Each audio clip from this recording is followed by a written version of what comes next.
Okay, so today we're going to talk about the position of Italy and its legal system with the European Union and its legal system, and the evolution of the European Union. So, first of all, a little bit about the European Union. It is a supranational organisation, so we say it is above the nations, or supranational, you can say. It's above the nations, it's supreme. It has 500 million inhabitants, which are citizens now. The Maastricht Treaty created citizens. We created a European citizenship, which is the biggest market in the world, 500 million. And it's 27 states, so it was 28 states. Now we have minus the UK, so it's 27 states. So what do we mean by a supranational organisation? Then you can have a supranational organisation or an international organisation. A supranational organisation is above the nation, so it can make laws. There are institutions in the European Union. There's the Parliament, the Council of Ministers, the Commission, and it has this capacity of making laws and applying those laws in the member states. So without even the permission of the member states, in that sense it's above the nations.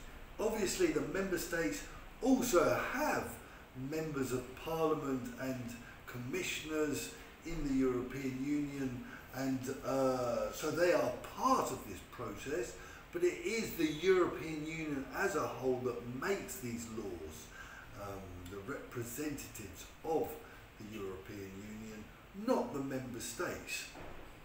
So in that sense it's above the nations. An international organisation instead is an agreement between states. Maybe they agree on some rule, on some environmental rule, or some cooperation, a free trade agreement or whatever.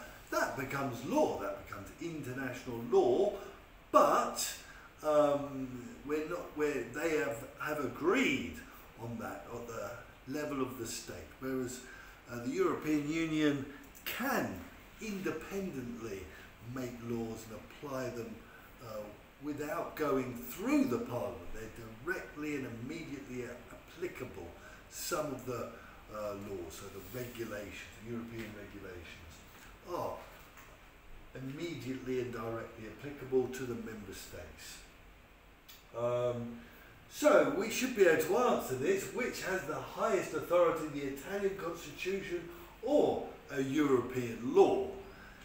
In fact, the highest authority is the European law. Why?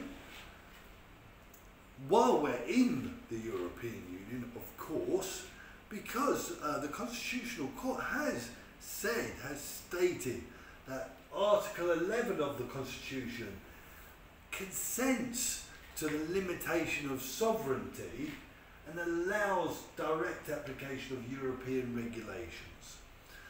We'll look a little bit more at that. I said again,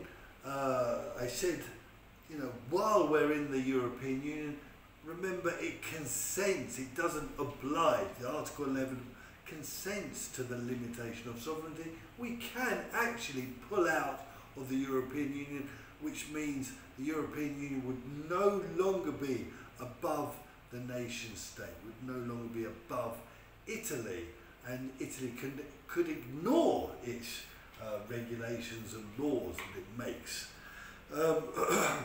So, Article 11, part of Article 11 says, l'Italia consente in condizione di parità con gli altri stati. So it needs to be equal in front of those laws. So all those laws made by the European Union Italia is an equal party to making those laws, according to the proportion of its, it has of the population of Europe. It has a certain amount of, certain number of members of the European Parliament, so it's part of that law-making process, and those laws are equally applicable to Italy, but also all other countries. So there's no sense that Italy is subservient. It is an equal party.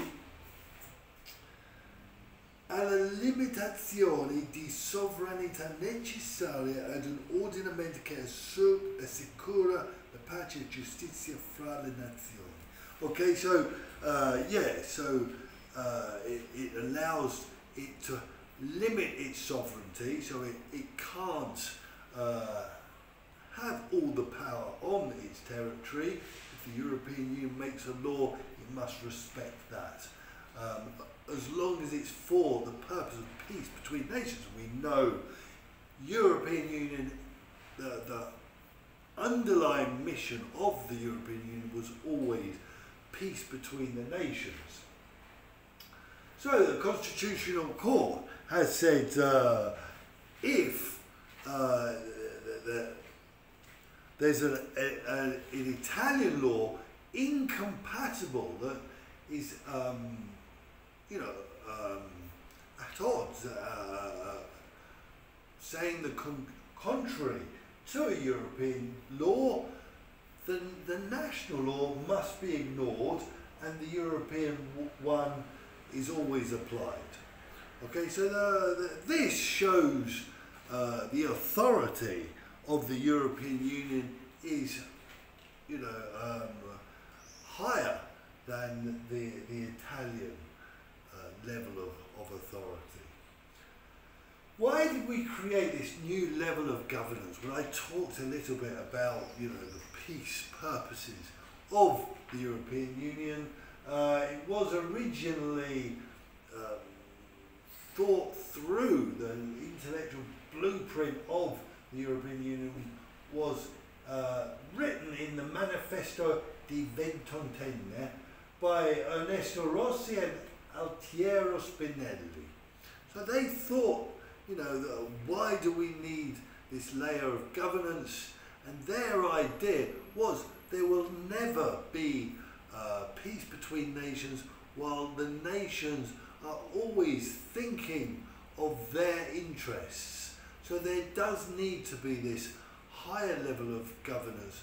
If we look at, for example, Thomas Hobbes, what he says, and he says that there needs to be always an authority over the people for there to be peace, some sort of social pact, some sort of commonly agreed rules to bring about peace. Otherwise, we always degenerate into paranoia and maybe attacking before we're attacked, not trusting the other.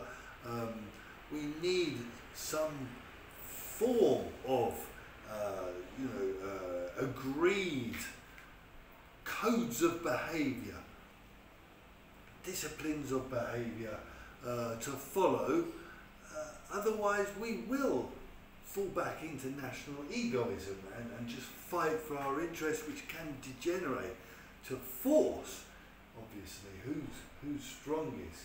So this idea, the European Union doesn't make laws on many things. It has certain competencies that it can make laws on. For example, its values, the values of democracy, of human rights, of free market, of peace itself. These are some of the things written into the treaties. These would be protected on the level, the most highest level of law in the European Union is the level of treaties. We consider that to be kind of constitutional level in the hierarchies of laws, and these values will be protected in those treaties, as well as, you know, I mean, all the laws are that exist to protect those values. Maybe there will be a lot about consumer protection, environmental protection, worker protection, limits for governments, what they can do that's, you know, stop them being non-democratic, etc., etc. So certain things the European Union has a competence on and can make laws on, but other things it can't. For example, you know, whether we decide to make a road, to build a road, or how much tax level we have, etc., etc. There are some economic, are some economic parameters dictated by the European Union, because we have the euro, and we don't want irresponsible governments which maybe borrow too much and spend too much for popularity, and then create problems with the financial system of Europe. So, you know, the idea is to create this level of governance to protect peace, and then, you know, have a good cooperation where we protect our common values, and all the laws made by Parliament will be to protect those common values written in these treaties. Okay, these treaties are how Europe evolved. The first treaty was the European Coal and Steel Community in 1951, and this was just an economic union of specifically the steel and the coal. Remember, steel and coal are very important to an economy, to a country, very important interests, and often maybe, you know, something we go to war for because they're so fundamental to the economy, but also very necessary for war. You know, coal, energy and steel are needed to go to war. So this was a good idea. The original cooperation, in fact, the formation of the European Union, originally this cooperation was dictated by the Americans, in fact, in their Marshall Plan. The condition of the Marshall Plan was for cooperation between the European states and a little bit of integration. Because this was an integration, not just a cooperation. You've got the original states, you've got Italy, Germany, Luxembourg, France, Netherlands and Belgium, all original founding members. We call them founding members. And this was an integration because it created a high authority and a common assembly. So you've got the common assembly, which were national parliamentarians sitting and making rules which could be applied by the high authority. And then you've got kind of second house of the special council with the ministers of the different nation member states, and then a court of justice to judge. So you've got the outlines, the real fundamental outlines of a state. You've got judicial power, legal power, legislative power, we should say, and an executive power in this organisation for the cooperation of coal and steel. Then we have the Treaty of Rhodes. So the next evolution was 1957, another treaty added, you've got the Euratom, the Autonomy Energy Community, and the creation of the European Economic Community. So here we see a bit wider cooperation, and here we see really the start of the single market, because you have with this EEC, the European Economic Community, the formation of the single market, freedom of movement of goods and services and people. So it wanted to guarantee the circulation of these, you know, and also harmonised rules. So it wanted to create this single market and harmonise these rules and create a free circulation of people, goods and services. What economic barriers impede goods circulation of goods, services and people? Normally, you know, maybe visas are necessary to go to America, for example, so that would be an obstacle. Maybe tariffs and taxes, import quotas, all these types of things normally would impede the circulation, and you know, at the beginning it was these, you know, real fundamentals that they wanted to eliminate, but also harmonise rules. For example, you have the same standards, maybe the same farming standards must be acceptable in the different member states, so they don't have any obstacles. Then, very important treaty to the evolution was the Maastricht Treaty. And this was, it was in 1992, this created a political, the start of a political union. So we've had the economic union a little bit, the single market. Now the name changes from European Economic Community to European Union, and we see it goes from a community to an actual union, the sense that we are coming together, integrated together, not just economic. So we've taken the word economic out. Here there was also the preparation for the single currency. So the Maastricht Treaty enacted a lot of the mechanisms necessary to go towards the single currency. You've got the exchange rate mechanism, where the currencies were legally kept at a certain equal level to align them before the real union of the currencies. So those were the important things of the Maastricht Treaty. Then very important is the Lisbon Treaty. Here we see the European Union created and recognised in law.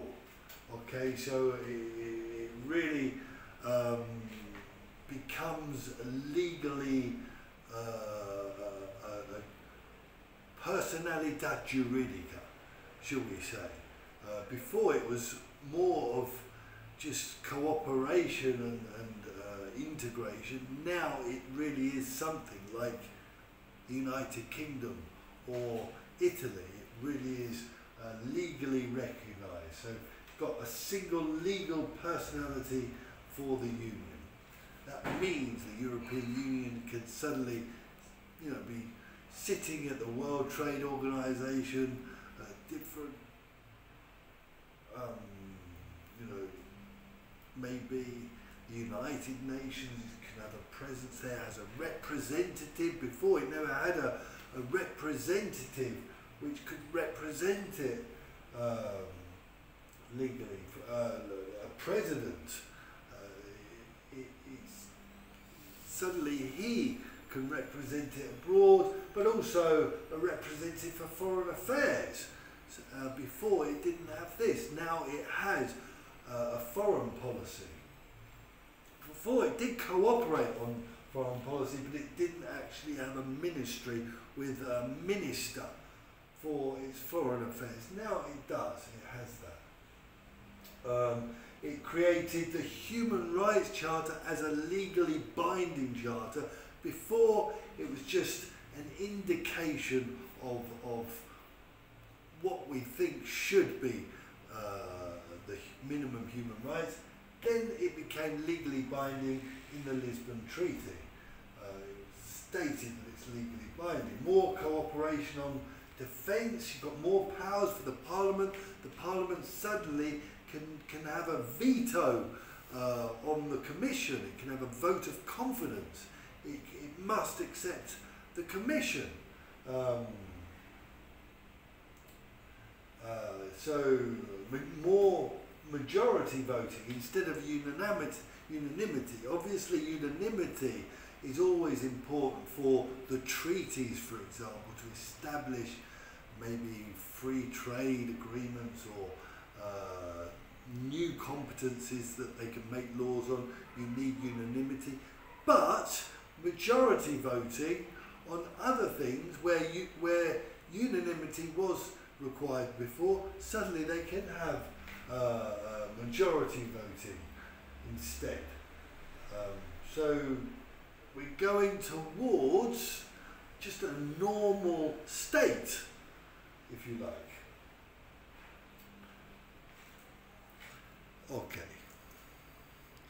We have tried to integrate. We can see the treaties integrating first economically, then politically, and lots of cooperation in schools, etc., and projects would help create social integration and cultural integration.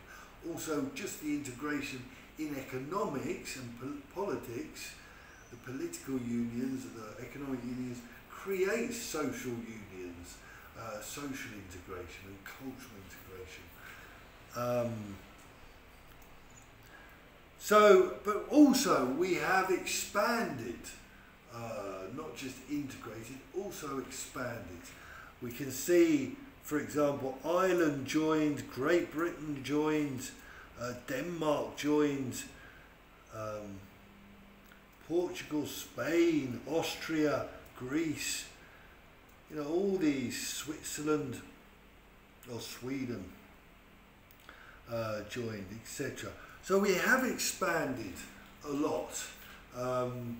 We also have created a little bit of integration with non-members. For example, Switzerland had a lot of agreements with the European Union where they were recognising, qualifications or maybe driving licenses or allowing freedom of movement of the people, etc., etc., or opening up their markets so there's no tariffs, they're in the customs union, etc., etc. With India, with Russia, there's been a little bit of opening up also to non-members. It's not just the members.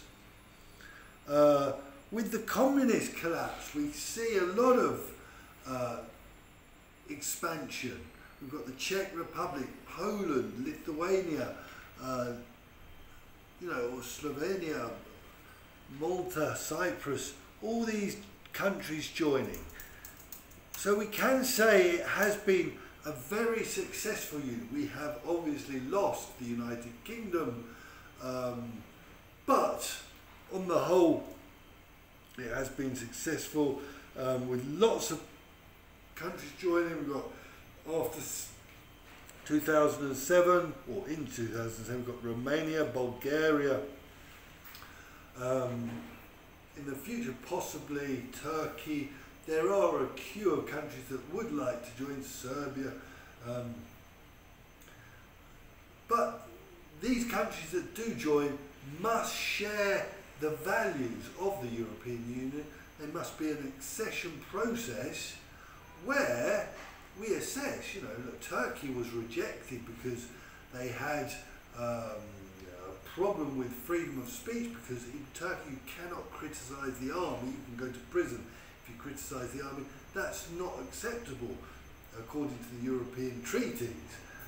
We need total, on that level, there must be freedom of speech to criticise the army. So they to have access and then enjoy the benefits of this union, you do need to share the values.